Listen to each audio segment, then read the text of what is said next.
I just thought this would be easier to answer your question, the one about college and the university model. Obviously, we can still hop on a call to talk more in depth about it if you want, but I'll kind of give you a high-level overview, and then maybe you'll have more questions from there. So, your question is going from very learner-driven, open kind of setting, how is the transition to college? So, I guess I explain it or think about it this way, is that if we think about it like a toolbox, then the learners at our school pick up a certain set of tools and skills, and one of them isn't sitting and listening to a lecture.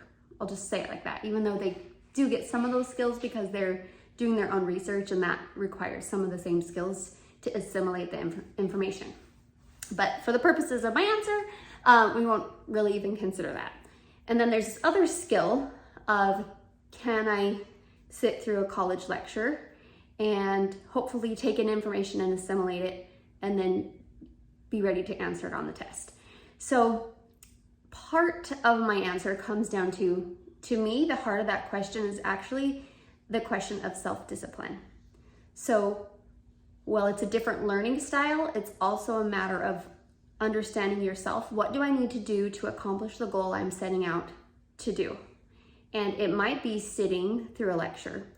And often university classes are graded on if you attend the lecture, but hardly ever are you only required to attend the lecture and not have supplemental resources and books and reading that you would also be expected to use or could use. And that part of those tools is already in the Acton Heroes Toolbox. Asking the right questions, looking for information that's pertinent, and then figuring out what matters. And a lot of that just comes with the critical thinking that they do in their discussions, because they're looking for the important pieces of information on both sides of any issue. So it just develops that critical thinking piece in a different way. So when they're reading something or listening to a lecture, then the information, it's like it finds a different place in their brain. That's at least how I'm thinking about it. And then the other side of it is, can I listen and learn from that? So, I think anyone can. So to me, it's just a matter, well, I don't know that anyone can or anyone should, but they won't be hurt, in my opinion, by having this whole other set of tools that maybe they wouldn't have had otherwise, this whole other set of learning tools. So, obviously that's my opinion. That's why I chose this for my family. But the ability to learn in many different ways seems like overall an advantage. We've got one of our heroes, Acton, that graduated last year. He is at BYU this year as a young freshman. And he just wrote to his mom, didn't write, we don't do that. He was talking to his mom, and he's like, I just can't believe why I thought Acton was so hard, and I don't understand why all of this seems so easy. So I don't even know what all of this he's talking about. He's at one of the top universities, but he was so prepared and so capable. Another one of our heroes he actually left Acton a couple years early, went to his high school, and he has so many funny stories. They thought he was making fun, like they made him go to whatever English writing class he had to go to, and the teacher's like, why are you in here? Why are you making fun of these other students? He's like, I don't know what you're talking about. Like, this is the class they put me in. She's like, you're supposed to be in AP English. So eventually she worked it out and got him into the higher writing class because his writing skills were so advanced. And I say writing, he hated to write at Acton. He bucked up against it. It was because of his thinking skills and his communication skills developed in Socratic discussions.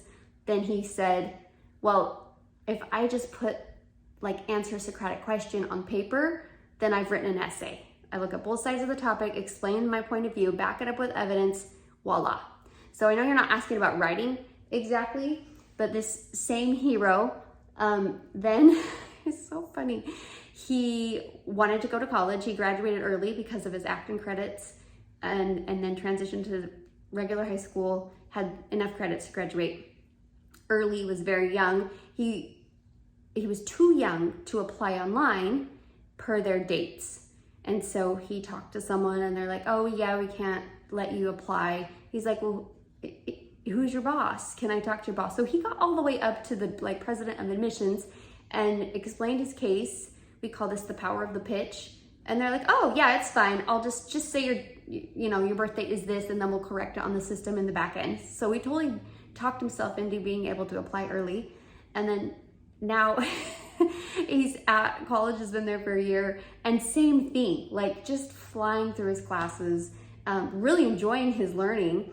And his teacher, this is getting kind of long because I thought some stories might be more helpful than just the philosophy, but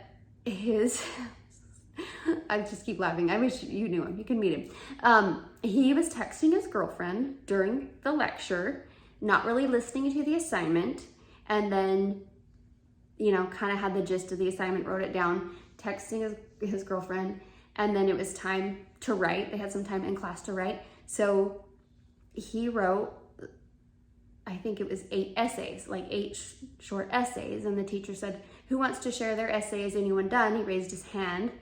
And he's like, okay, well, I'll share, which one? And they're like, what do you mean, which one?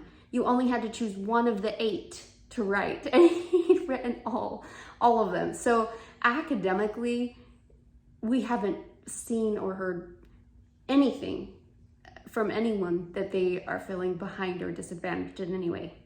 Again, most of that comes down to the ability to think clearly, assimilate the information, and then share what they know and what they think based on the research that they're doing. So don't know if that's helpful or not. If you have other questions, let me know. Obviously, it depends on Blakely, her learning style, and what she loves, how she likes to learn. But yeah, I don't think it takes away from your ability to learn from a lecture, but rather enhances it.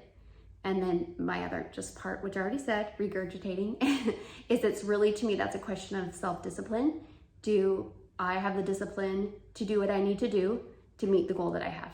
And anyone that has that skill or can even break their goal down can do it, can figure it out. So there's my answer, and hopefully we'll talk soon.